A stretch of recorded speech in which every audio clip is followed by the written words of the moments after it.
Sprouts, जिसे nutritional power house भी कहा जाता है, मेरे हिसाब से सुपर वेट लॉस फूड है, क्योंकि इसमें बहुत सारी वेट लॉस प्रॉपर्टीज होती हैं। तो आप अपनी वेट लॉस डाइट में इन्हें मिस नहीं कर सकते। तो चलिए इस वीडियो में जानते हैं कि ऐसा क्या है इन स्प्राउट्स में, इन्हें कैसे खाएं, और जानते हैं क्या ये हार्मफुल भी हो सकते हैं।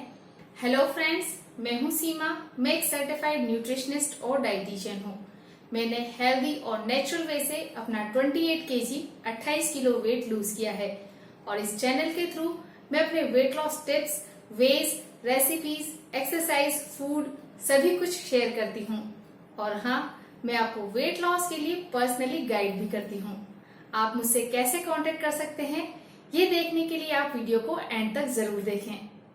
तो चलिए बात करते हैं स्प्राउट्स की। हम ग्रेन्स, बीन्स या फिर दालों को अंकुरित या जर्मिनेट करते हैं, जिसे स्प्राउटिंग कहते हैं। खासतौर से वेट लॉस के लिए हम इंडियंस मेनली मूंग बीन्स, चना या फिर मेथी, जिसे कि फेनेग्रिक सीड भी कहते हैं, आदि को स्प्राउट करते हैं। स्प्राउटिंग प्रोसेस बीज या सीड के बेसिक प्रॉपर्टीज को ही बदल देता है। ये इन्हें और ज्यादा हेल्दी और वेट लॉस फ्रेंडली बना देता है। इनमें 3 प्रॉपर्टीज मेन हैं, जिसमें सबसे पहला है स्प्राउटिंग के बाद किसी भी फूड की कैलोरिक वैल्यू काफी कम हो जाती है। जैसे कि 100 ग्राम स्प्राउटेड मूंग में केवल 23 कैलोरीज होती है। सेकेंड प्रॉपर्टी चेंज, जो कि काफी इंपॉर्टेंट है, इसमें किसी भी फूड की न्यूट्रिशनल वैल्यू काफी बढ़ जाती है, जैसे कि प्रोटीन, फाइबर और बहुत सारे विटामिन और मिनरल्स। अब अगर प्रोटीन की बात करें तो स्प्राउटिंग प्रोसेस में स्प्राउट्स का अमीनो एसिड लेवल 30% तक बढ़ जाता है। मतलब प्रोटीन की क्वांटिटी के साथ साथ क्वालिटी भी बढ़ती है। और हम सभी जानते हैं प्रोटीन रिच डाइट हमारी क्रेविंग्स को कम करती है, हमारे मेटाबॉलिज्म को इंक्रीज करती है और हमारे मसल मास को इंक्रीज करती है। मतलब हम दिन भर में ज्यादा कैलोरीज बर्न कर पाते हैं।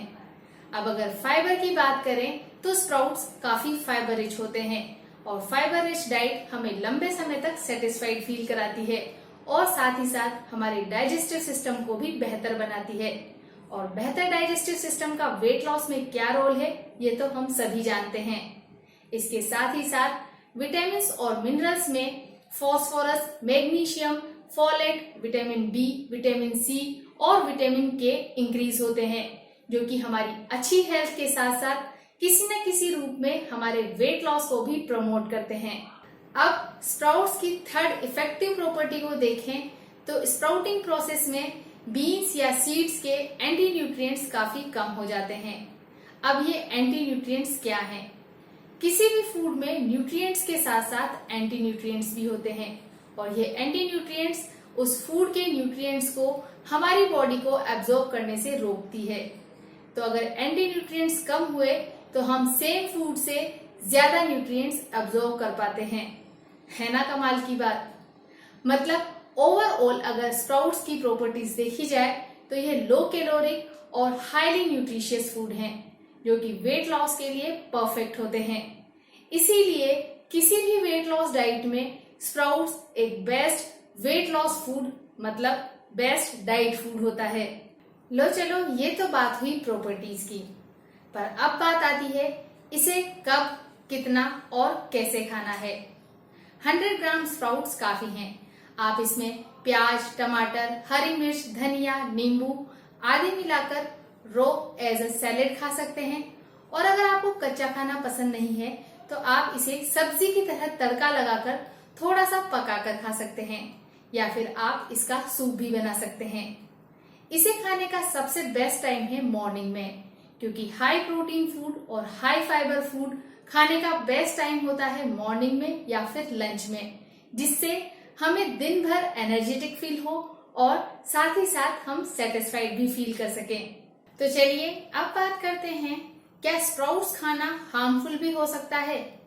तो इसका जवाब है हाँ, हो सकता है, अगर स्प्राउटिंग प्रोसेस पर ध्यान नहीं दिया जाए तो।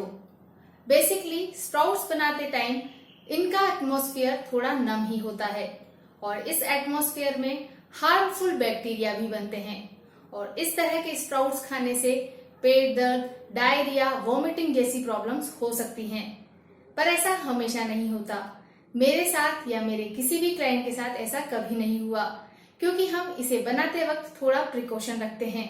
जैसे डायरेक्ट स्प्राउट्स को हमेशा हाथ धोकर ही छूते हैं, इन्हें बीच बीच में संभालते रहते हैं और जब स्प्राउटिंग कंप्लीट हो जाए तो इन्हें फ्रिज में रख देते हैं।